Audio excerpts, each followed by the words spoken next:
Hello everybody, welcome back. 3 days ago I took this Jeep out for my annual Colours of Autumn Jeep drive. It was a 35-mile drive around the country lanes of Durham and took around about 3 hours because I made a number of stops on the way to get a photograph of the Jeep amongst all the various different coloured trees. It was quite a cold day, but it was probably the best day that I had between storms. It's not been that great of weather recently. And I saw a gap on Monday the 27th in the afternoon and took that opportunity to go out for a drive. So this little composition is a little bit of video from the Jeep on the move, along with some of the still pictures that I took on the route. Hope you enjoy it. This is the route I drove to the west, south and east of Durham.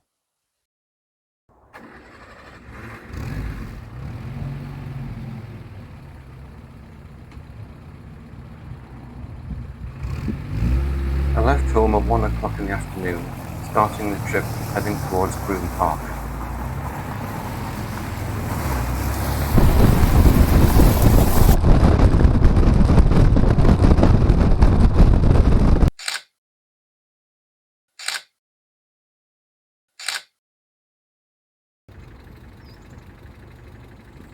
After a few minutes of photography, I set off for the next stop, close to D&S River.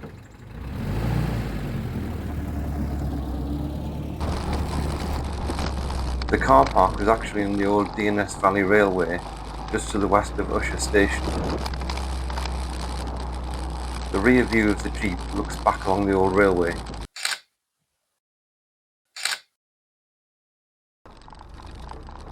After leaving the railway car park, it was a slow climb through New Brunswick, stopping at a lay-by halfway up the hill for the next set of pictures.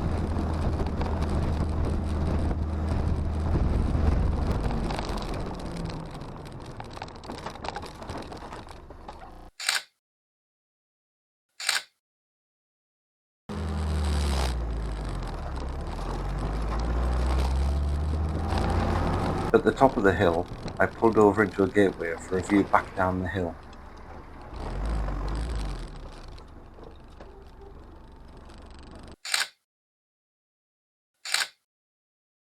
I turned right at the top of the hill for a short drive to a lay-by at the edge of the wood for the next set of pictures.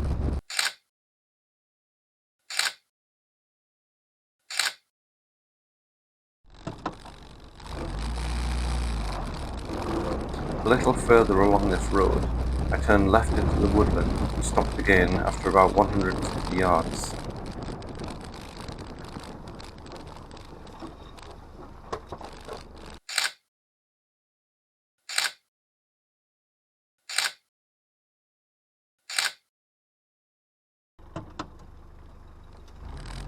After another 370 yards driving down this road, I stopped again on the southern edge of the wood.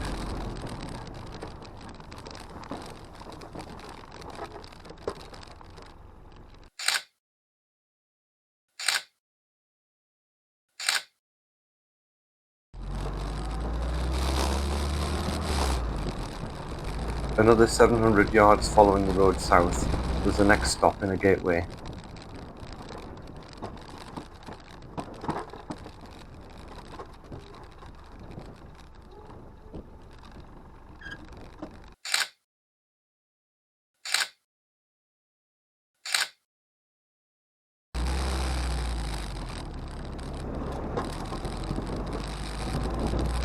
The next section was almost a mile further on, stopping at what was Brunswick Station.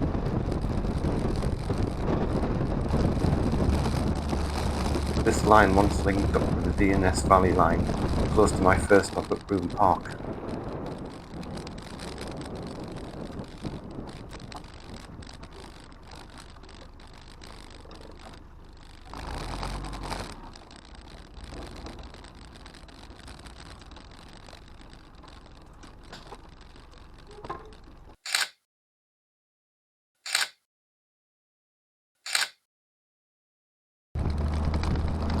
Another 3.5 miles travelling east brought me to Sunderland Bridge.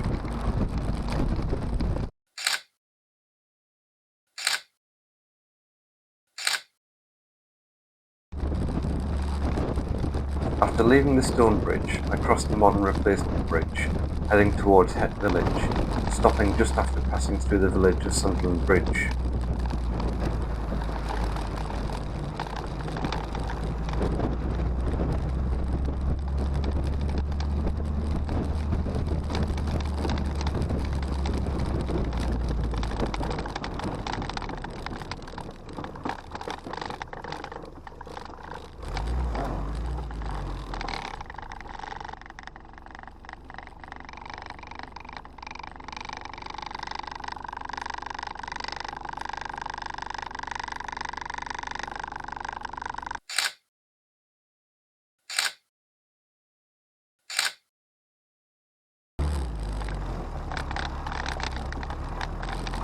I only drove 1/10 of a mile more before stopping again.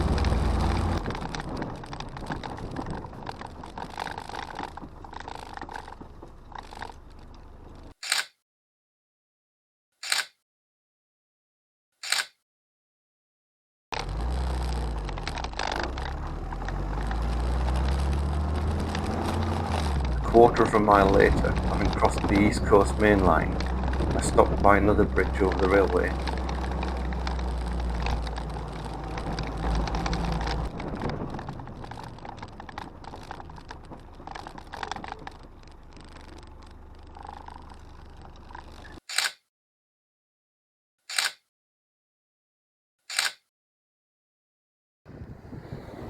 I did some railway photography here a couple of years ago.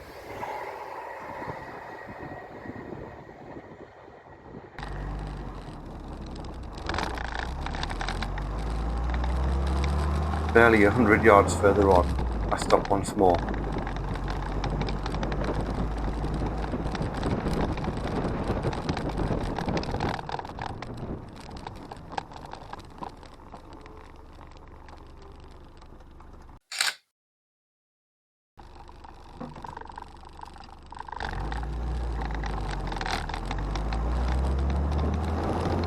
After another quarter mile, I stopped in another gateway shortly before Het village.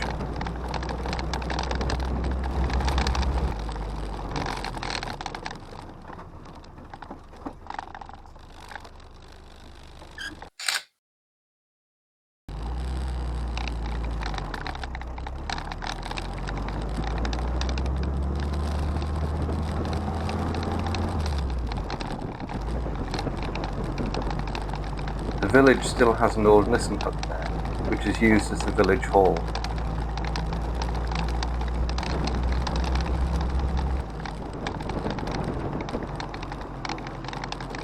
I took the Jeep there in 2020, but as there was a car and a van parked there on this trip, I drove on, turning left out of the village and stopping at another gateway, 3/4 of a mile east of the village.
Now there was a 5-mile drive without any stops on some faster roads, passing through a metal bridge, over the East Coast Main Line and A1 motorway, and then through Coxo, before finally stopping at the War Memorial at Kello village.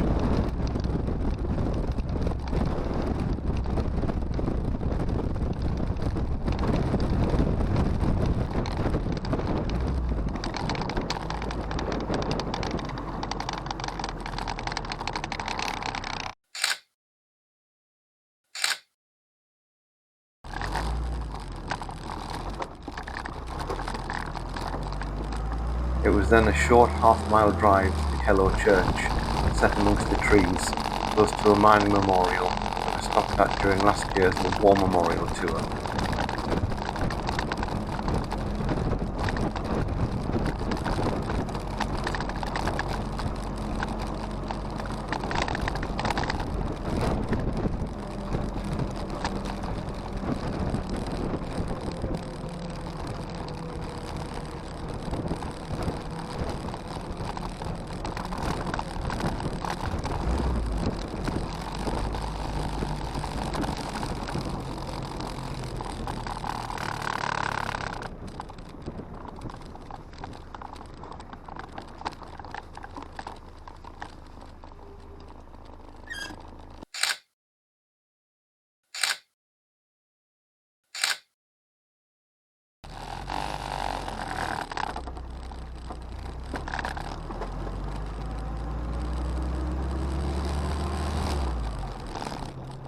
There was a bit of a drop out of Kellow village, so the next stop was quite shaded.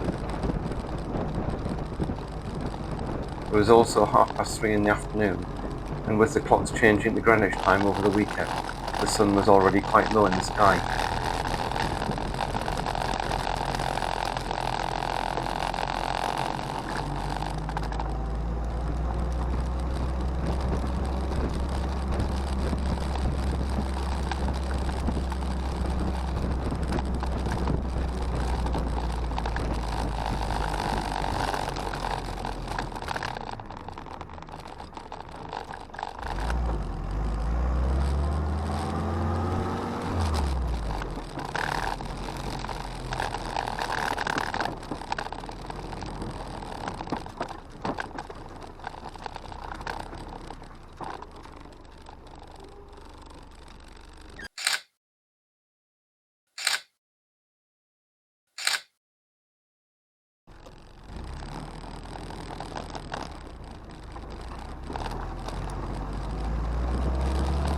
Over the next mile, there was a 150-foot climb to Corrington Hill, where I turned right towards Cassett village.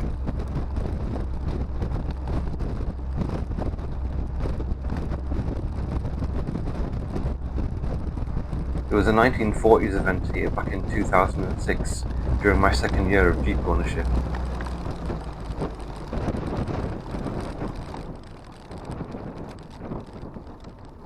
Another mile after Cassett was my next lay-by, about half a mile northwest of Thornley village.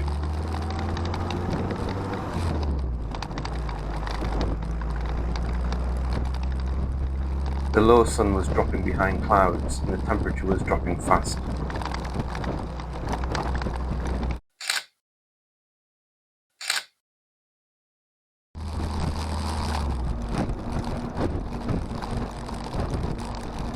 I made one more stop another half mile down the road, with the sun only 7 degrees above the horizon.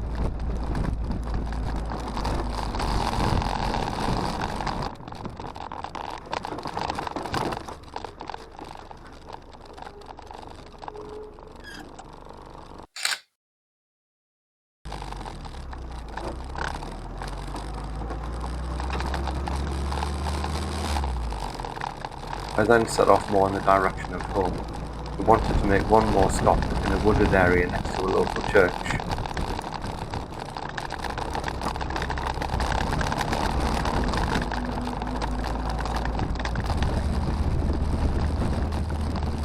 The area was quite shaded, and with the sun behind the clouds, the vivid colours of earlier had gone.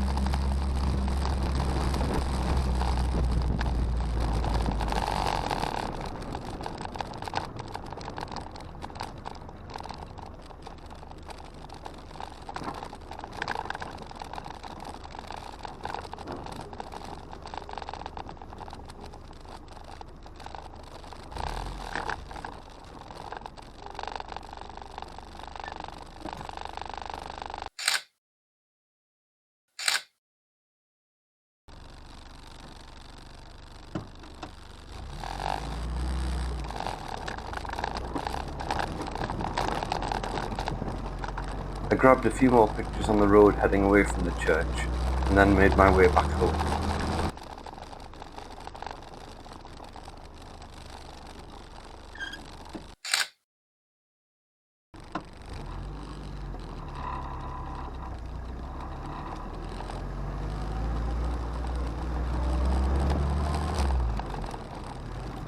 I wasted a little bit of time at the start of the trip looking for fuel when the local station had run out of the E5. I had to backtrack my route and find a slightly more expensive Esso station to fill up at.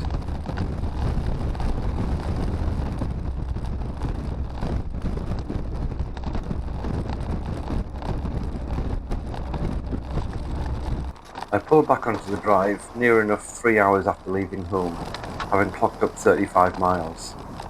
All the photo stops had brought my average speed down to a little over 10 miles per hour, but I'd had an enjoyable afternoon behind the wheel and behind the camera lens.